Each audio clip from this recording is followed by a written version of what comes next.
Okay, if you'll take your seats, we'll go ahead and get started. Good morning. I'm Cornell Clayton. I'm the director of the Thomas S. Foley Institute here at WSU. And on behalf of the Institute and on behalf of WSU, I want to welcome you out to our event today, which features Governor Jay Inslee, who will be talking about clean energy in the state of Washington. Before I introduce the governor, however, I just want us to take a moment and give a shout out to some WSU students. One of the reasons why the governor's here today is because WSU won the governor's student voter registration challenge in the state. And in fact, it was led by ASWSU and Cougs Vote, and we have the students right up front here. I'm going to ask them to stand real quick, take a bow.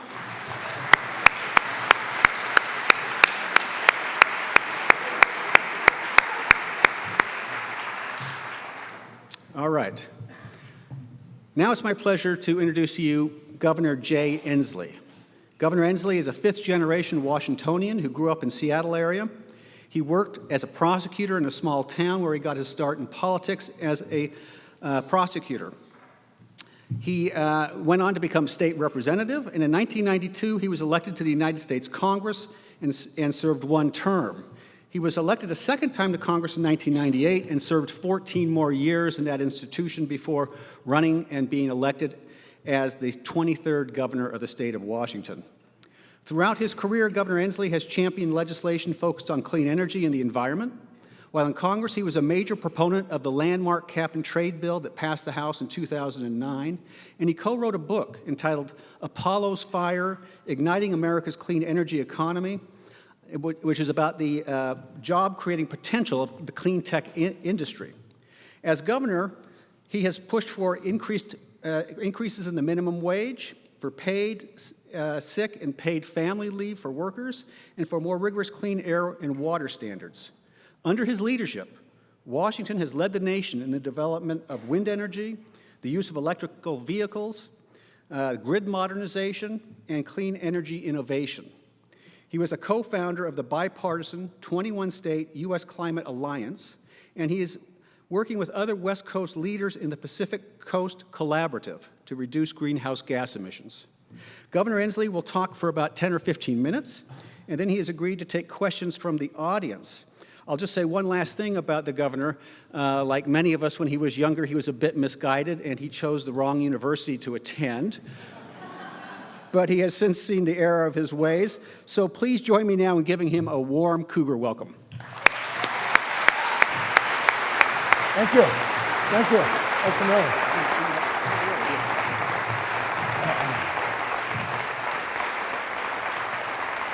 Thank you. This is a huge honor to be at the Foley Institute. I got to serve with Tom Foley, and he was a paragon of integrity and virtue. And the fact that his name is now connected with your efforts, I hope you consider that an honor. I consider it an honor to be here in anything connected with Tom Foley. I want to tell you, it has been a huge joy for me. I'm, as you know, a proud Husky, and I'm married to a proud Cougar. Yeah. And so today, when I got to award the Cougars the Governor's Cup for registering more college students, this was a great joy because now we have a 1-1 in the Apple Cups this year. And I'm very, very happy about that, to find that balance. It's a balance in my marriage and as the governor as well. This was a great achievement. Quentin and Savannah, your leadership and your team was fantastic. Can we just give a round of applause for their team? They just did such a great job.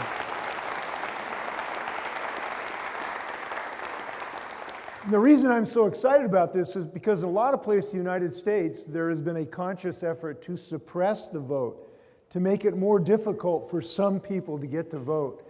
And the fact that Washington State University is leading now to expand this for over 2,000 students. And by the way, the good news is that when we find when a person votes at your age, they vote for the next 80 to 100 years. So this is a major achievement. I hope you take pride in it. And I hope that in the years to come, these voters can be active in a great mission of the state of Washington and the United States. And we know we are capable of great missions in this country. We know that when we are unified behind a common purpose with bold ambitions, that speak to the entrepreneurial and optimistic spirit of who we are, we can do grand things in this nation. We've defeated fascism as a unified people. We responded to John F. Kennedy's entreaty to go to the moon and bring a person back in 10 years safely. We know that when we have a grand ambition, we can do things that have never done before. So I believe now the United States and Washington State has to have another grand ambition, and that is to make defeating climate change and building a clean energy economy the #1 job for the United States of America. I believe this, and I believe this. I believe this because I think all of the folks who've studied science at Washington State know that a certain truth, and that is that we are the first generation to feel the sting of climate change, and we are the last generation that can do something about it. In my view, is when you have such a moment of great urgency, this is a singularly unique moment in American history where we face such an existential threat, where you only have really one more chance to do something about this. Time is up. The IPCC report has indicated we have to move in the next several years, or we are going to be lashed with this horrific climatic events that are now bedeviling us.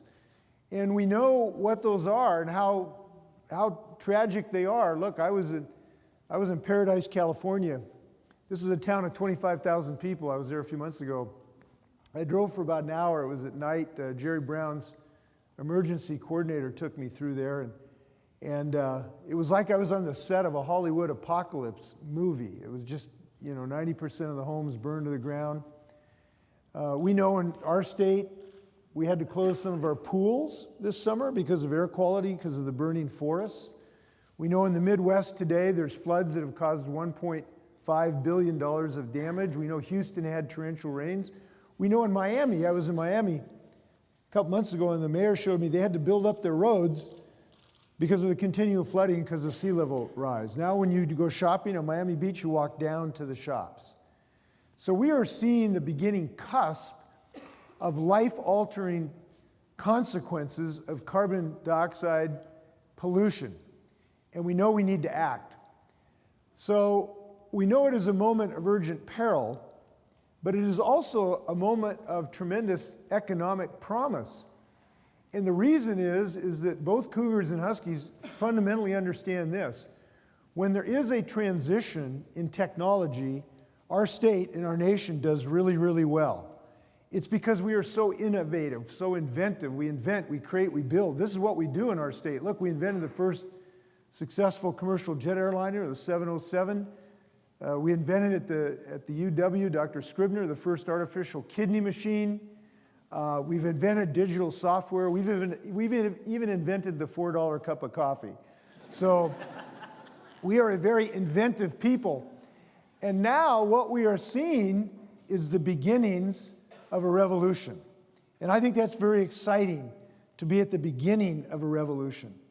And we are at the beginning of a transformation of our economy to one that is basically carbon-free over the next several decades. And we're seeing this today. Look, I'm seeing it driving down from Spokane this morning with the wind turbines around Steptoe. I was in Lind a couple months ago where Trudy and I cut the ribbon for the largest solar farm in the state of Washington next to Lind. And by the way, people say this clean energy thing is just about elite urban people. What a bunch of hogwash. I was proud to have the biggest solar farm next to Lind, which has about 350 people in it, surrounded by wheat fields. This is an economic driver for all of our communities, urban and rural.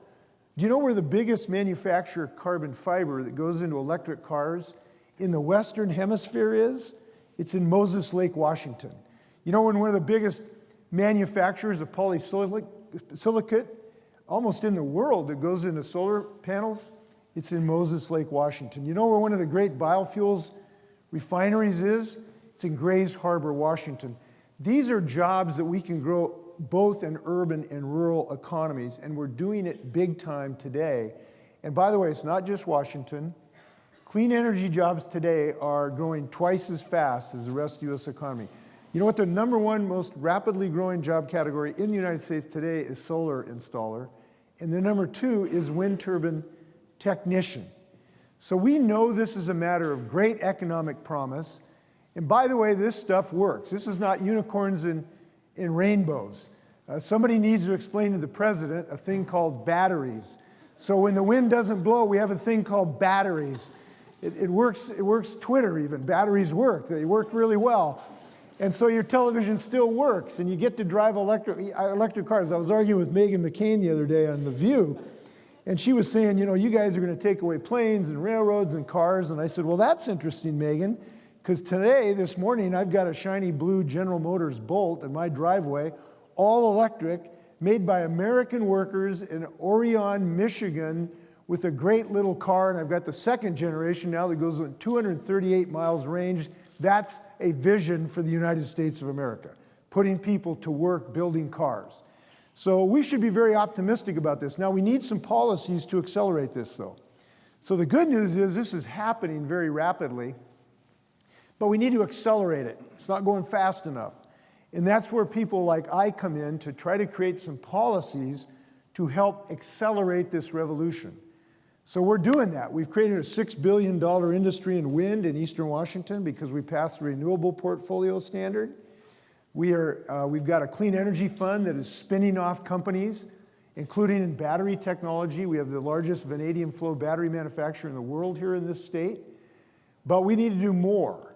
And so right now, as we speak in Olympia, legislators are working on bills that I have proposed that will give us 100% clean electricity. Won't that be a beautiful thing when we have 100% clean electricity to give consumers that ability? A bill to give people more options for zero-emission vehicles, a bill to eliminate hydrofluorocarbons known as super pollutants, a bill to give better energy efficiency so we don't waste so much energy. We don't want to heat and cool the outside. We want to do it for where we live in our buildings. A bill to have a clean fuel standard where transportation fuels industry really has to provide us cleaner fuels. And by the way to do that, I think, is one of the ways is to stop giving billions and billions and billion dollars of subsidies by tax breaks to the fossil fuel industries and start putting it into things that actually build a clean energy economy. And I would hope that we could make that transition. So the good news is we're moving the needle. It's involved in urban and rural areas. It's putting Americans to work. And now we just need a little boost to make it go a little bit faster. And I'm happy to tell you that I think Cougars are very important in that. Your Clean Energy Research Lab has done some great work in energy efficiency. You're leading our low-income energy efficiency program. You're leading in some of the efforts to integrate renewable energy into our grid. And it's really exciting to see the research that's going on in biofuels and everything else, where we've already flown a plane across the Atlantic with biofuels that in part were developed with Washington State scientists. So I want to thank you for having me. I'm looking for your sharp questions. Remember, I'm not a cougar, I'm only husky, so take it kind of easy on me on these scientific questions. Looking forward to it. Thanks a lot.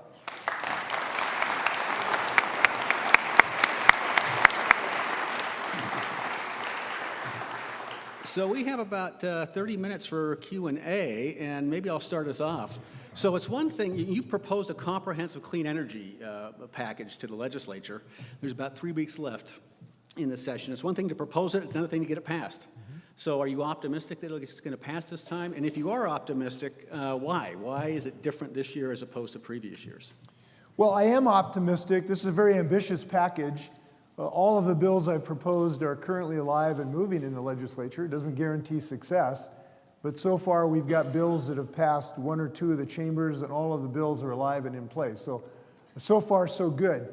The reason I'm optimistic is twofold, is that we really are at a tipping point on this issue, and I think it's a magic moment. It's a magic moment because it's a confluence of two dynamic factors. Number one, people are now seeing climate change not as a graph, parts per million or pH levels in the water. They're now experiencing it in their own lives. They're seeing the smoke and the ash in the hoods of their cars in Seattle. They're seeing the change in the snowpack. They're seeing these towns burned down. And so people are now experiencing it in their own lives. This is now a reality where in 2007, when I co-authored a book about this, It was really just kind of an abstraction, intellectual abstraction. And secondly, we are now seeing the explosion of clean energy opportunities. So small business people see great opportunities. People in the labor union see great opportunities. I was at the IBEW the other day at their training facility where they're training up solar installers like crazy for the new energy and people to connect to wind turbines and steel workers who are putting the steel into the turbines. And and people in the concrete industry pouring the pads. These are real jobs for real people. And the third is that Washington voters elected 10 new legislators who do not deny climate science. They understand climate science, and they understand that there's a heck of a lot more jobs fighting climate change than there is in denying climate change. So we got 10 new troops, and I'm optimistic. Okay, great. I should have said this before. If you have a question for the governor, come up and line up behind this microphone right here. I'm going to ask you to keep your questions short so we can get as many in as possible. And take it away. Hi, Governor Inslee. Fan, but I'm going to ask a question that I hope is not a gotcha question. I hope it's actually softball. I like that you're talking about, you're kind of dispelling this myth about that there's a trade-off between economic and environmental sustainability. And I think that's a great thing. However, that sounds like 2/3 of the problem to me. Another third of the problem is when environmental sustainability becomes economically sustainable, it tends to maybe price out the poor. This means we've also got to consider things like social sustainability. So I'm hoping that you could talk to me a bit about what sort of plans you may have to help, say, lower income people get electric cars, because I'm pretty sure they're priced out of electric cars. So I'd like you to speak a little bit about how we're going to grow the economy and make the climate better, and also take care of those who are poor, because there are a lot more poor people, and if we don't, that's going to increase emissions more. Thanks. Well, I really appreciate it. This is a really important part of this effort, because how I say this is that we know we need a transition to a clean industry economy, but we need not just a transition, we need a just transition, meaning that marginalized communities, frontline communities who are the first victims of climate change, communities of color, indigenous communities, those are the first victims of climate change. That's one of the reasons we need to act. And when we do so, as you pointed out, we need to design policies that will help low-income people, help people in transitioning economies over the hump. So we have intend to do that in multiple ways. One is, for instance, in the 100% energy bill, there are provisions to essentially require utilities to provide low-income assistance for those, if there are in fact any price increases, associated with utility costs. So we've built that into our bill. A second, that when we do infrastructure, when we make investments in infrastructure, clearly you need to prioritize those areas that are hit the hardest, and that's frequently the frontline communities and communities of low-income communities. And it is those communities that are hit hardest. Look, those are the folks who most want us to act. I've always remembered a 14-year-old young woman I met on the banks of the Duwamish. She lives right next to a freeway, so she's breathing diesel smoke all the time, and then also next to the toxic polluting industries.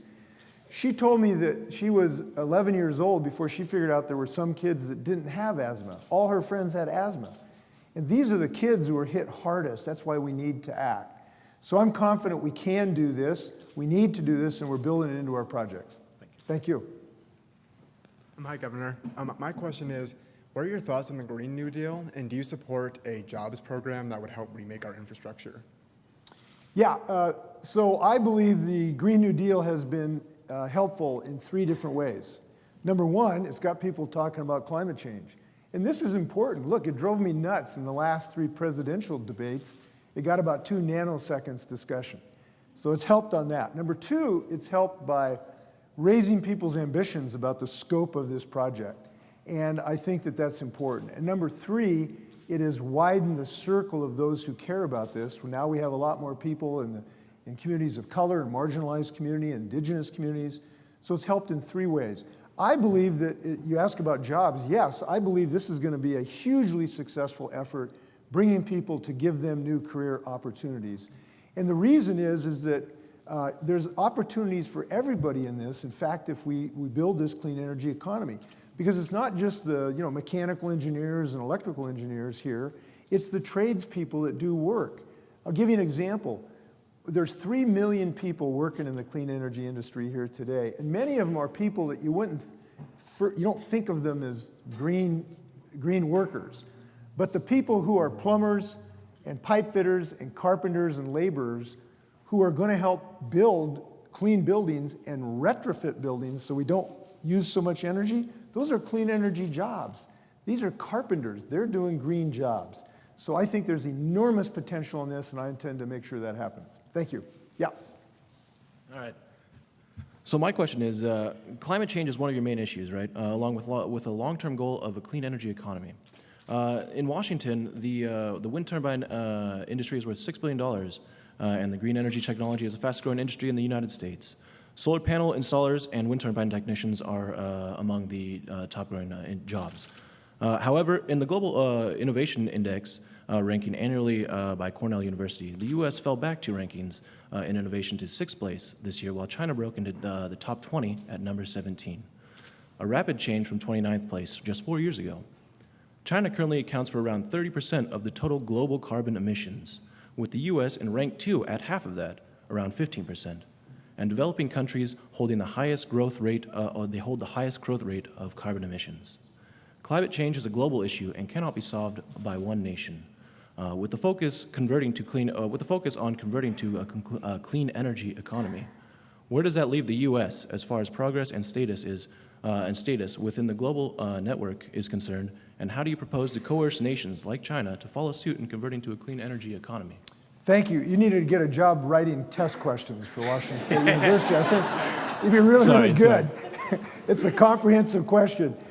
First, on the loss of innovation status, look, we've had a federal government that's really let us down the last couple years because the federal government and the executive branch has repealed a lot of the policies that can drive investment and research into these areas. When you repeal the things that require cleaner energy, you dry up research funds that goes into these new energy systems. So what the federal government has done because of what the executive branch has done is they've repealed everything, the progress we made through executive action during the previous presidency. So that's one of the reasons. We also have seen, if not a cut, at least not anywhere close to what we need on a federal research and development budget. Look, we know how productive R&D can be because we've seen products coming out of Washington State University. But the federal government's not doing nearly what it should do to finance R&D, much of which goes through these college and research institutions. So that needs to get boosted dramatically.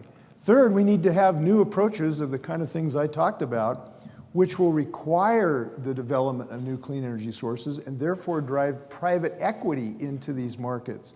And by the way, the vast majority of the investment to make this revolution is going to be from the private sector. That the vast majority, but we need to send the signals to the markets to allow that to happen. Now, in your comment to the rest of the world, I'll simply say this. Look, some people say, gosh, we want the world to do more about climate change.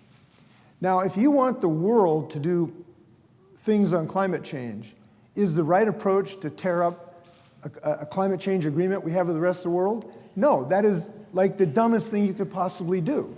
So if I want Germany to do something, is the best thing to do to convince Germany to do something is for me to say I'm not going to do a dang thing? And frankly, that's what the current president has done. So we need to get involved with the rest of the world to have comprehensive treaties and alignments. In the good news, I'll share some good news for you. We are not out of the Paris Agreement. Only the next president can make a decision about that. Despite what the current president has said, we are part of the Paris Agreement today, and I intend to, if I have anything to do it, to keep that ball rolling. Thank you. Thank you.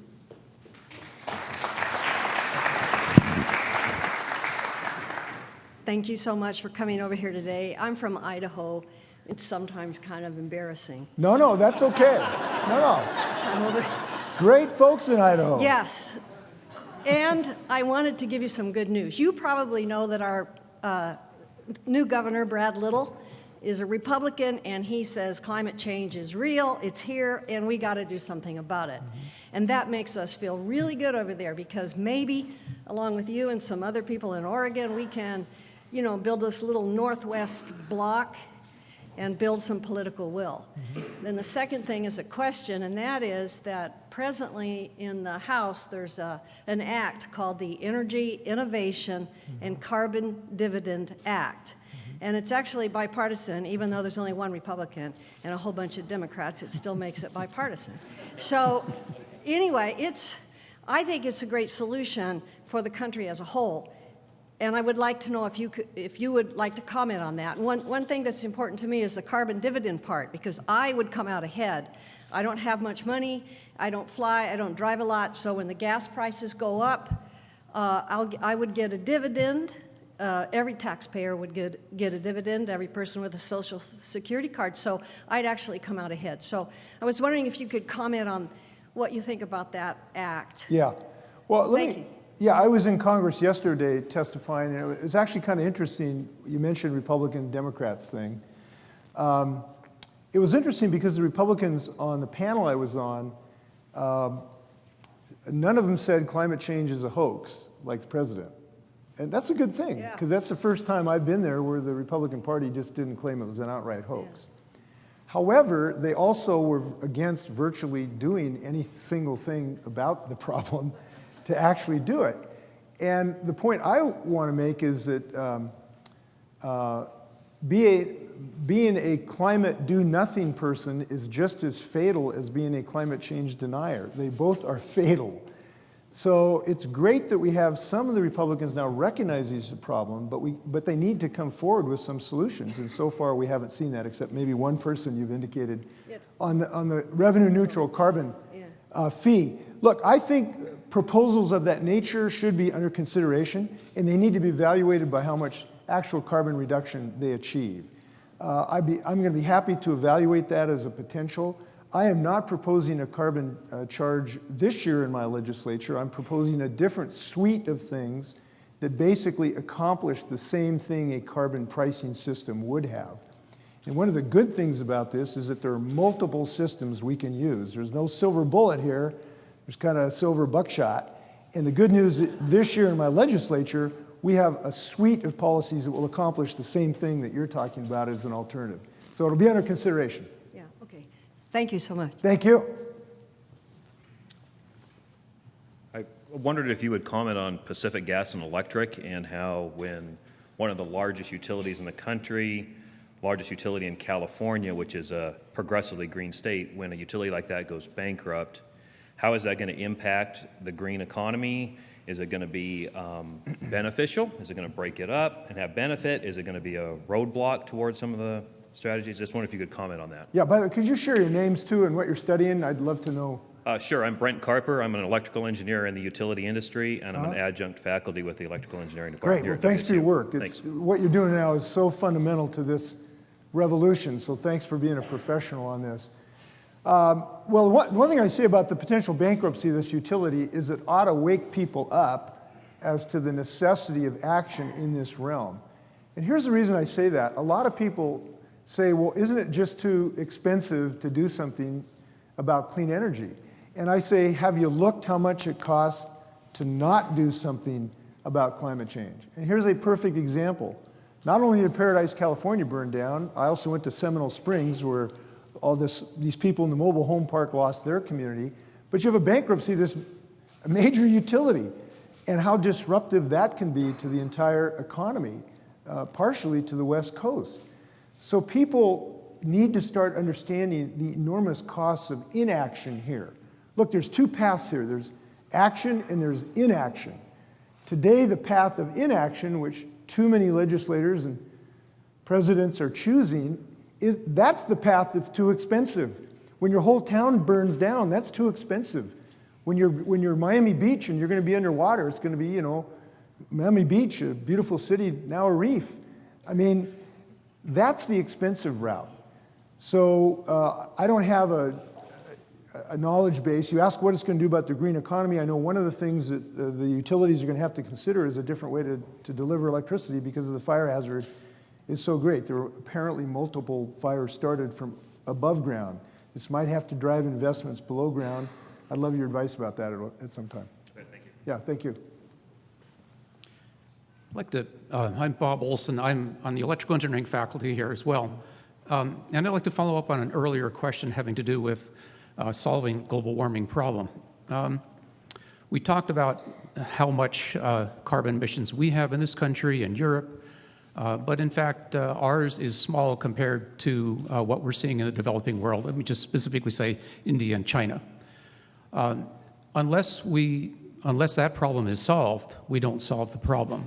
And what I'm getting at is that even if you look at the climate change treaties, what they have agreed to is not to actually reduce carbon emissions, but to reduce what's called the intensity of carbon emissions, which simply means their rate of rise.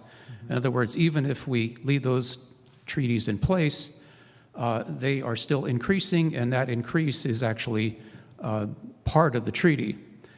If you become president, I assume that at some point you would have to try to convince the leaders of China and India, for example, and others perhaps, to actually reduce their emissions as opposed to reducing the rate of increase. Could you tell me how you might do that? Well, yes, we would like to get everyone in every country to be more ambitious about their climate change goals. They need to be, everyone, including the state of Washington. Our current statutory goals are not adequate to the task, frankly. We have a statutory goal, but it needs to be increased with the new science that's coming in. So I believe everyone has to be more ambitious, but if we're going to convince developing nations to be more ambitious, it probably will be more successful if we are more ambitious. And as you know, if you look at this on a per capita basis, our emissions are way, way above any of the developing nations as a per capita basis. So in these discussions, when you go and talk to other leaders, and lecturing to them doesn't always work because they can point out and say, hey, the residents of Dallas, Texas are emitting, I don't know, 3 or 4 times more than my citizen is per person, and you want us to have a greater burden than you do? We have to realize that we are in disparate positions in our economic growth, and we have to have commensurate levels of commitment. And I believe that we have to up our game if we are going to be part of inspiring the rest of the world to join us in this more ambitious protocol. I believe that it's possible for us to do that because we've always been a leader in the world if we will start to assume a leadership mantle again rather than just hiding behind walls and refusing to take action. Now you have to understand how difficult this is. You have people who are making progress in Germany and England and developing nations, and then they see the United States in the last 2 years not only not go forward, but tear up every single thing that we have proposed to reduce carbon emissions. This president has torn up almost every single thing he can get his hands on to reduce carbon pollutions. That doesn't inspire the rest of the world. So I think we need more optimistic leadership, and I hope that we get it. Thank you. Hi, Governor Inslee. My name is Lacey Hope, and I'm a PhD candidate over in the English department. I am not a Washington native. Rather, I'm from the Southwest, an area that has seen some consequences from nuclear waste over the past couple decades. And I'm curious, what are your thoughts on nuclear power as a alternative to carbon-based energy? And if you support nuclear energy, how can we ensure that the waste is treated, that we basically do away with the waste appropriately, and that it doesn't pose a threat to either people or the environment? Thank you, and believe me, English majors have a place in this revolution too, not just the E majors, and I'm actually serious about that. Very important question. My belief is that we have to, because of the urgency and the scope of this, we really do need to understand the scope of this in the next several decades to have a decarbonized economy. So it's a very large transition of our economy. To accomplish that, I believe we have to be open to every low carbon and zero carbon technologies that could possibly be effective. On nuclear, I think that there are 4 questions that would need to be resolved to allow nuclear to take an increasing place in the energy mix. It would have to be, first off, cheaper. It's just way too expensive right now. There are other forms of energy that are cheaper than nuclear power. Second, there would have to be a greater safety margin with passive safety systems. Third, we'd have to figure out a solution to the nuclear waste program, or a problem that you've pointed out. And fourth, it would have to have more public acceptance. But I believe it's appropriate to do research to find out if those four things can be surmounted. And I'm supportive of that research. They have to be surmounted before we push the go button, but I think it's important to do that research. Thank you. Thank you.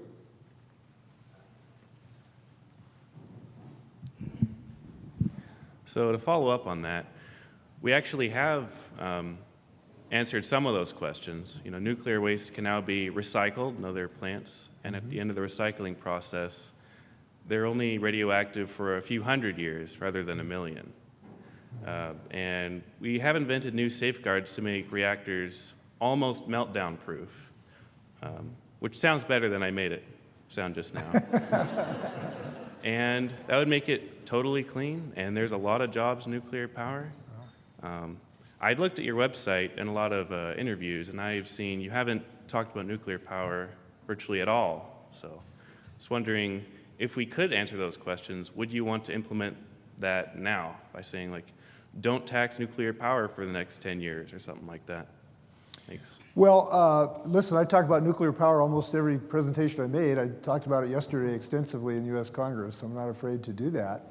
And I'm supportive of research right now. So there's research going on right now about modular nuclear reactors. I'm sure you're familiar with that. Some of that's going on in Washington State, some in Idaho, to determine whether we can build a modular system that can be built in a factory.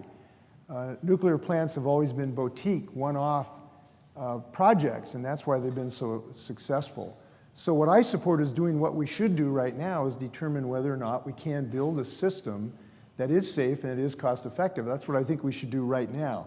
I think the industry realizes that it needs to do more development to become cost effective, and I think that's the right thing to be doing. Thanks. I missed your name too. Oh, Eli. Eli, thank you. I'm a physics major here. All right, so maybe you can explain the theory of relativity to me. that'll take some time.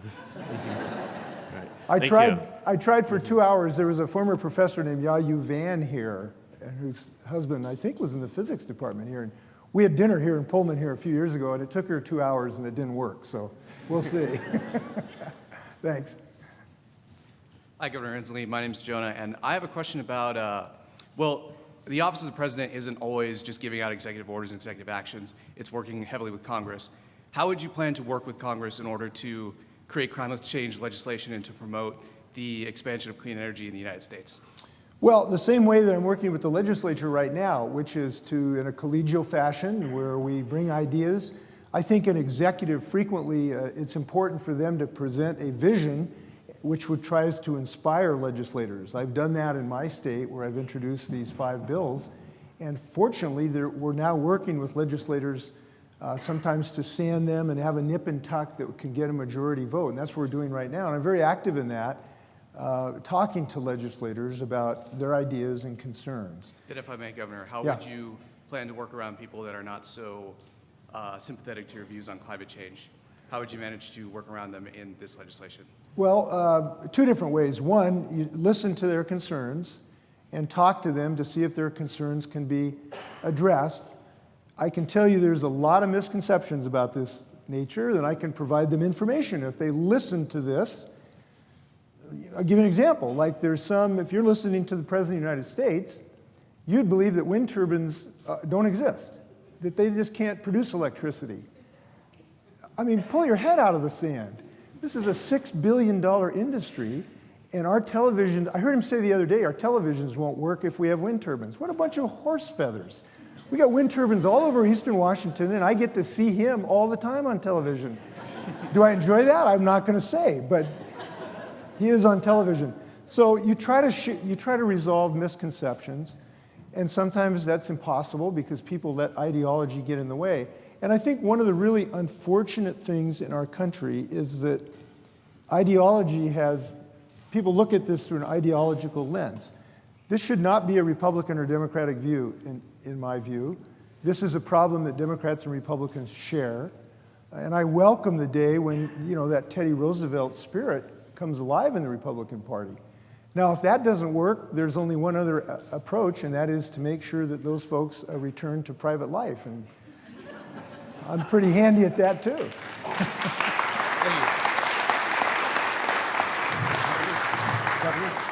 So I'm about to become unpopular, but we only have time for one last question, and then the governor has other commitments. So this will be our last question. Yeah.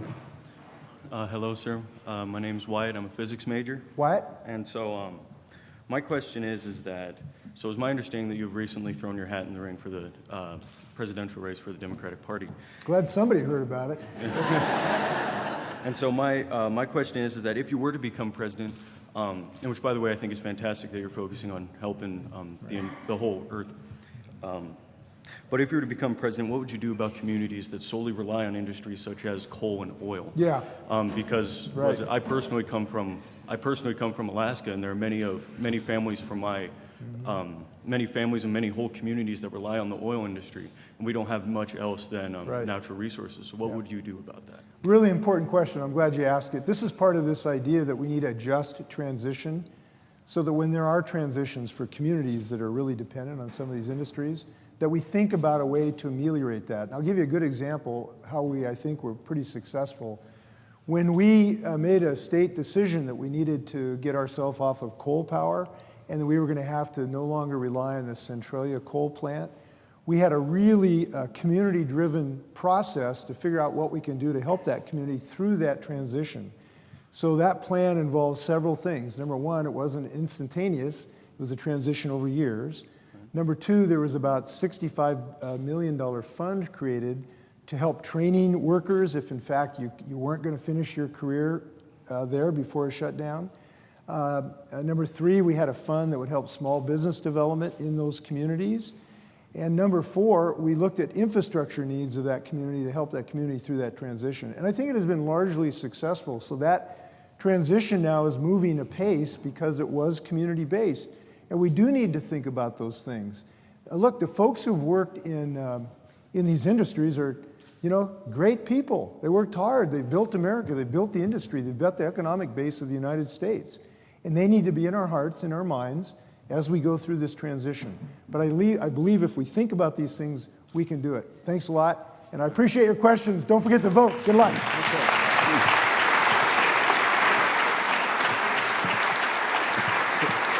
So unfortunately, our time is up right now. I just wanted to point out that even though the governor is here in his capacity as governor, not as a presidential candidate, this is only the second time in the history of WSU that a presidential candidate has visited our campus. And Kirk Schultz pointed this out earlier to me. The first time was in 1960. That's when John F. Kennedy was running. And so I just wanted to point out, Governor, that it worked out okay for him. Can I say something? Can I say one thing? You may, yeah. Lest there be any doubt, I know I am not a John F. Kennedy. I want to make that clear. And secondly, I want you to know I came here as governor in a bipartisan spirit. I have not expressed any views today who you support for president. I just want to make sure you know that. Okay. So let me thank all of you for coming out today. Join me now in thanking the governor for taking time out of his business. Thank you. Thank you. Thank you, guys. Thank you.